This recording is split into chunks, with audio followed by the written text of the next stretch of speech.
네, 오프닝 배가 함께하고 계십니다. 개장 상황 확인해보고 오셨습니다. 네, 이어서 또 오늘, 올해죠. 2021년 거래도 이제 얼마 남지 않았는데요. 2022년에 또 주목할 만한 종목들 그리고 하나씩 하나씩 또 분석해보는 시간 갖도록 하겠습니다. 오늘 도움 말씀 위해서 고건호 전문가 자리해 주셨습니다. 네, 안녕하세요. 안녕하십니까. 네, 예, 전문가님. 2021년 한 해가 또 이제 오늘하고 내일까지만 거래를 하면 이제 마무리가 되잖아요. 그렇습니다. 내년에 좀 또 관심을 가져볼 만한 섹터와 또 종목들 가지고 오셨다고요? 예, 그렇습니다. 아무래도 이제 2021년 시작했을 때 코로나가 뭐 끝나는 희망을 가지고 맞이하였습니다만, 저도 이제 이 방송을 진행하면서 그 코로나는 말이 한 번도 빠진 적이 없었던 것 같아요. 어떻게 보면 이제 이게 지금 이 코로나라는 게 가장 이제 쉬운 변명이 아닐까 싶은 생각을 했지만, 뭐 주가의 등락에 따라 뭐 이거 때로는 무시하거나 때로는 많은 의미를 부여하면서 그 흔들리면서 투자를 했던 점이 아마 반성할 점이 아닐까라고 생각합니다. 예. 그래서 일단은 저희가 뭐 지금까지 제가 이제 한번 말씀드렸던 종목을 한번 정리해보고 내년에도 한번 지속적으로 주목해 줬으면 좋겠다, 그런 측면에서 제가 오늘 한번 간단하게 한번 요약해서 정리를 하였습니다. 예. 네, 2022년 또 올해와 또 비슷하거나 혹은 또 같은 종목이 될 수도 있겠고요. 전혀 다른 새로운 종목일 수도 있겠는데요. 하나씩 하나씩 좀 정리해 보도록 하겠습니다. 우선 우리가 주목해야 할 이슈들이나 혹은 또 내용들이 있다면 어떤 게 있을까요? 예, 아무래도 2022년에는 제 생각에는 같거나 혹은 올해랑 비슷하거나라고 생각됩니다. 이미 이제 리오프닝 위드 코로나는 이제 오미크론 변이로 이미 다 끝났고, 다시 새로운 아예 종식될지는 아직까지는 제가 잘 모르겠습니다. 일단은 보수로 가져가는 게 제일 좋고요. 무엇보다 그렇기 때문에 해외여행 재개도 불확실하고, 또 중국 소비 같은 둔화 및 규제가 아직까지 뭐 지금 하고 있다. 그리고 그에도 불구하고 무공해차 전환은 현재 뭐 배터리라든지 수소차라든지 가속화는 이미 들어간 상황이고요. 변함없이 이통사들한테는 5G 가입자 증가할 것이다 라고 드릴 수 있겠고, 그 메타버스나 NTF 그리고 VR 같은 경우는 이제 아직 이제 신규 신산업이기 때문에 아직 대중화에는 시간이 소요된다는 점, 그거는 이제 아직까지 시간이 좀 더 필요하다는 점이 있겠습니다. 예. 네. 일단은 내년에 또 예. 메타버스와 NFT 계속해서 테마가 형성이 되지 않을까 싶기는 한데 아직까지는 좀 시간이 다소 필요하다라는 분석을 좀 내주셨습니다. 그렇다면은 또 우리 고건우 전문가께서 좀 관심을 가져보고 있는 그런 종목들이나 이런 것들이 있다면 어떤 게 있을까요? 저는 아직까지는 그래도 전통적인 산업에 대해서 아직 눈길을 아직 피할 수는 없다고 생각합니다.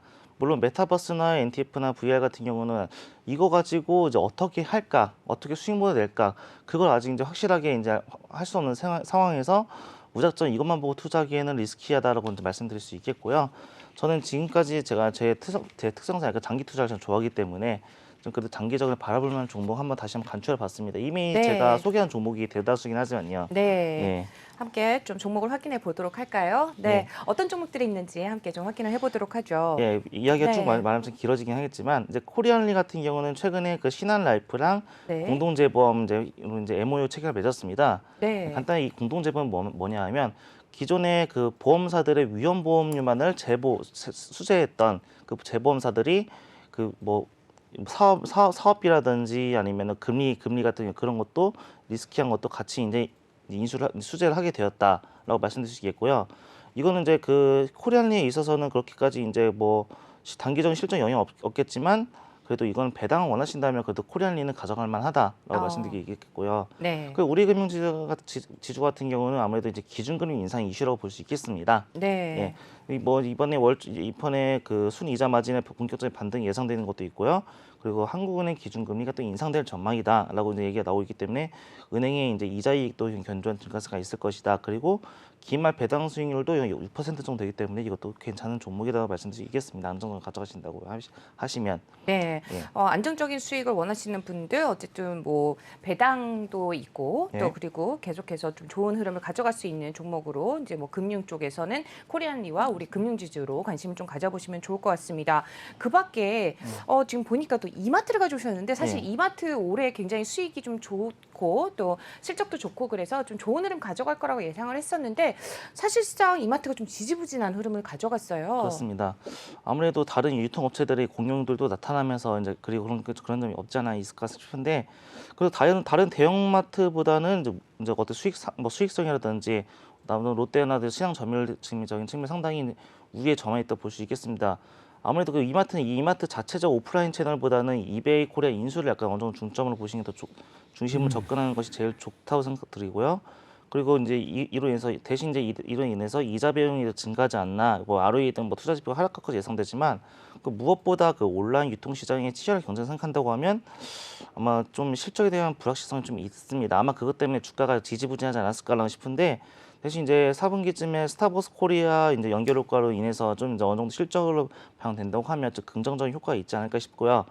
그리고 현대백화점 호텔신라는 서로 이제 어떻게 비슷하지만 상호적 반대되는 성향이 있다고 볼 수 있겠습니다. 네. 만약에 리오프닝이 된다고 하면 현대백화점 다소 좀 이제 내려가겠지만 호텔신라가 대신 면세점 사업으로 대신 활용되겠고 반대라고 하면 이제 현대백화점이 아직까지 이제 견조하다라고 말씀드릴 게 있겠습니다. 예. 네. 너무 종목 위주로 보시는 거 아닙니까? 그러니까 이를테면 내년에 있을 수 있는 일들이 뭐 연준의 긴축 움직임이라든지 그리고 또 금리가 올라간다고 은행주 주가가 꼭 올라가는 것도 아니지 않습니까? 뭐 그렇습니다. 장기금리 추이를 또 봐야 되는데 사실 네. 그 부분에 대해서도 비관적인 얘기들이 많고요. 그리고 그렇습니다. 또 우리가 내년을 생각을 한다면 지정학적인 위험도 생각을 해야 되는 거 아닙니까? 그렇습니다. 우크라이나가 있고 남중국해가 있고 이런 것들을 생각을 좀 해야 될 거고 그리고 또 갖고 오신 종목 중에 2차 전지 관련 주들은 없는데 그쪽은 비관적으로 보시는 겁니까? 아니 비관적이 보지 않습니다. 오히려 네. 2차전지라고 하면 뭐 이수학도 이제 있고 뭐 다른 게 너무 다른 데서 많이 다루기 있기 때문에 네. 뭐 그게 넣는다면 삼성전자 넣어도 괜찮고 뭐 네이버라든지 하는 거 넣어도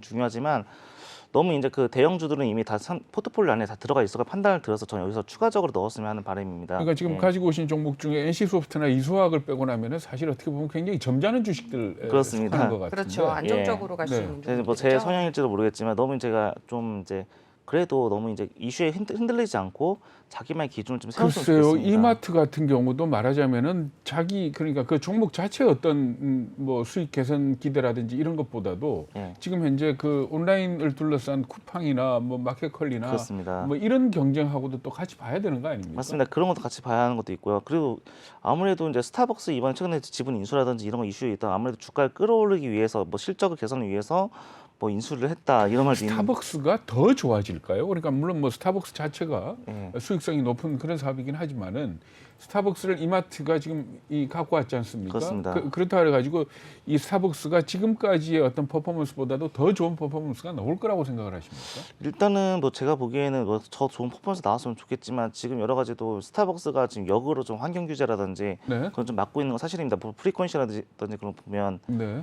그래서 이제 더 성장할 거라는 의견은 저희는 거기까지는 제가 아직 미지수겠지만 네, 네. 그래도 여기서 더 낮아지지 않을 것이다라고 판단되고요. 네. 그리고 스타벅스가 이미 워낙 이제 그 이디야나 다른 커피 중소형 커피만큼 많이 깔리는 게 사실입니다. 이미 그렇죠. 시장 지배력이 있기 때문에 네.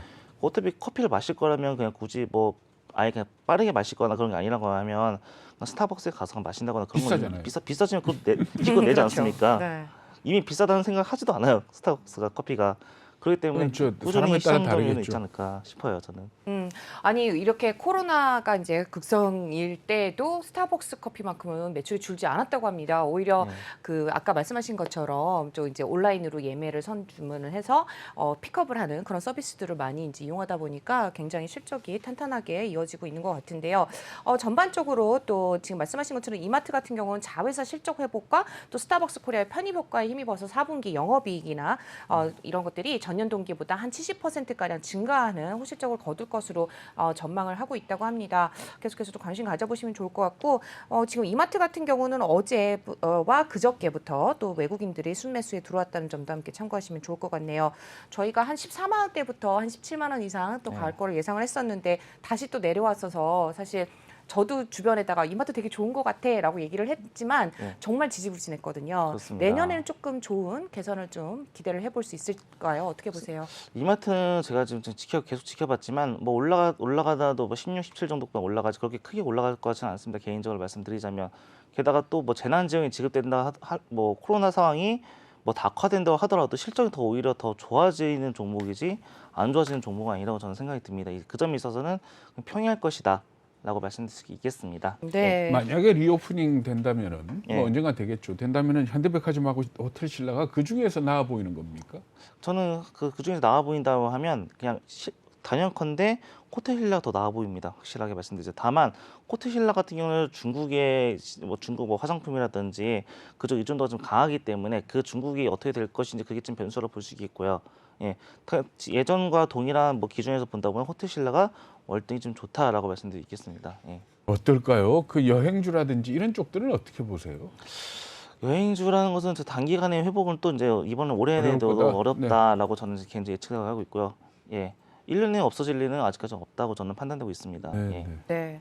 네, 지금 호텔 신라까지 좀 말씀을 들어봤습니다. 현대백화점 같은 경우는 어떻게 보세요? 현대백화점이 이제 일단 말씀드리자면 다른 경쟁자인 신세계보다 좋은 점이라고 하면 네, 아무래도 이제 상품군이라든지 네. 그런 다양하게 볼 수 있고요.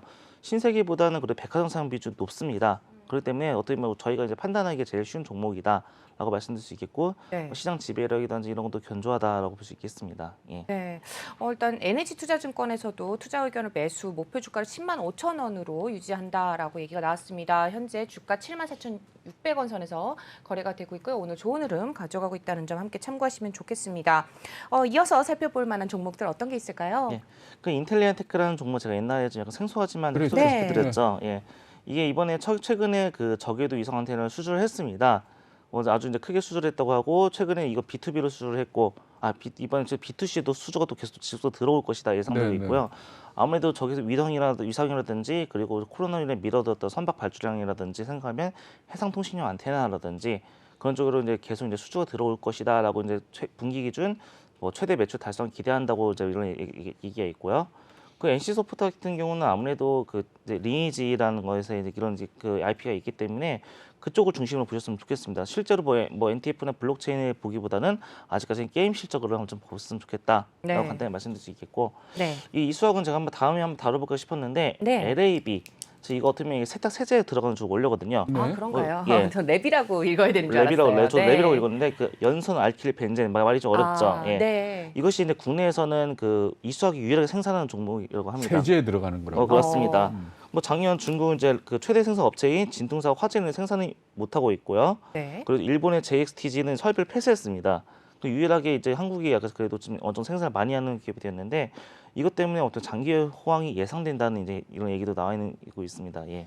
사실 내일도 모르는데 1년을 얘기하는 게 우습긴 합니다만 그렇습니다. 내년 1년을 놓고 볼 때 매수 시점은 대략 상반기 중순 하반기 이렇게 놓고 봤을 때 어디쯤이고 고점은 언제쯤 나올 것 같고 이런 예측 가능할까요? 이런 예측은 물론 좀 어려울 것 같습니다. 제가 이런 거 알면 저는 이제 여기 없고 그냥 혼자서 있겠지만 네. 물론 그래도 이제 그 흐름을 전반적으로 보는 게 제일 중요하지 않을까 싶습니다. 일일비 하지 않고 네. 자신만의 기준을 가지고 이제 그 투자를 함에 있어서 나는 이때쯤 매수를 해도 후회를 안 할 것 같다. 그런 기준이 확고하게 있어야 그래도 등락에 왔다 갔다 하지 않는 점이 있고요. 그런 자신감의 바탕은 돈이죠 뭐. 그렇습니다. 사실 그런 것 같아요. 좀 안타깝지만 네. 항상 보면은 돈을 번다고 그게 제일 맞습니다. 속상한 부분이기도 하고 우리 시청자님들 보시면은 좀 크게 투자하시는 분들도 계시고 작게 이제 조금씩 모아서 이렇게 그냥 재미 삼아서 좀 이제 잃지 않을 정도만 하시는 분들도 계시는데 사실 포트폴리오마다 혹은 내가 가지고 있는 그 자금에 따라서 어떻게 구성해야 될지 조금씩 다른 것 같습니다. 사실 만약에 자금이 큰 분들 같은 경우는 1%만 먹어도 사실 엄청 크잖아요. 그렇습니다. 근데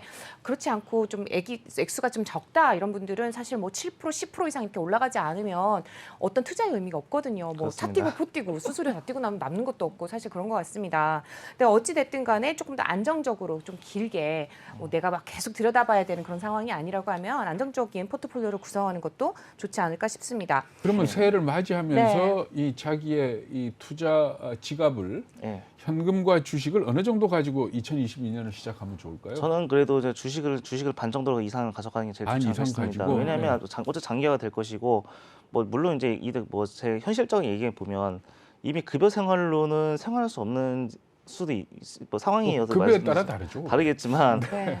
그래도 이제 여유를 투자를 함으로써 자산을 불려나가는 게 이제 필수적이 되는 이상 그래도 주식 자산 같은 경우는 주식을 어느 정도 좀 꾸준히 해주시는 게 전 좋다고 봅니다. 저도 어쨌든 간에 내년에 우리 국내 주식이 조금 더 잘 가지 않을까라고 예상을 좀 해보고 있습니다. 아무래도 긍정적으로 좀 바라보는 그런 게 좀 좋을 것 같은데요. 우리 오늘 좀 살펴본 내용들 우리 투자 포인트 좀 정리를 해보도록 하죠. 예. 아무래도 그 메타버스, NTF 신산업은 아직 초기 단계이기 때문에 그 점에서는 이제 아직 대중들에게 와닿지는 않습니다. 서로 이제 회사 간의 경쟁을 하는 단계가 아니라 그 기준이 아직 정립되지 않았기 때문에 아직까지 높은 변동성이 있다. 네. 이 점 유념해 주시면 좋겠고요. 일회일비하지 않았으면 좋겠습니다. 건설주 같은 경우는 국내 수준을 양호하나 단기적으로는 3월 대선이 변수다. 라고 말씀드리겠고 네. 그때는 이제 그때 가서 다시 한번 확인해 봤으면 좋겠고요. 아무래도 동계올림픽 특수는 지난번 도쿄올림픽에서 봤듯이 이제 기대하기 힘들다고 볼 수 있겠고 네. 뭐 이제 기준금리 인상에 따른 보험이나 은행 관리 이익 확대가 이제 좀 기대된다라고 보시면 되겠고 그리고 이제 뭐 솔직히 코로나가 이제 앞으로 장기화 됐다 했을 시에는 오히려 뭐 면세점의 백화점보다는 뭐 BGF 리테일이라든지 그런 뭐 편의점 같은 이제 근거리 채널 좀 주목해 주셨으면 좋겠다. 대신 이제 소비 심리는 그래도 견조합니다. 그렇기 때문에 이미 이제 아무리 뭐 더 상황이 악화된다고 하더라도 뭐 이제 확진자 중과 수준은 앞으로 지속된다. 따라서 코로나는 앞으로 그냥 또 이번 2022년도 지속된다라고 마음을 먹고 그냥 편안하게 그냥 할 일 열심히 하시면서 투자를 하시는 게 좀 좋지 않을까 싶습니다. 예. 네, 오늘 말씀 잘 들었습니다. 계속해서 또 좋은 종목들이 발굴되는 대로 또 전달을 해드리도록 하고요. 오늘 여기까지 들어보도록 하죠. 오늘 도움 말씀 주신 분 고건호 전문가와 함께했습니다. 말씀 고맙습니다. 예, 감사합니다.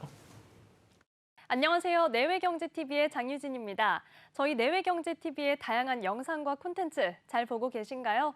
더 많은 영상과 콘텐츠를 원하신다면 지금 왼쪽의 버튼으로 저희 채널을 구독해주세요. 저희 다시 보기 채널도 따로 있으니까요. 많은 관심 부탁드립니다.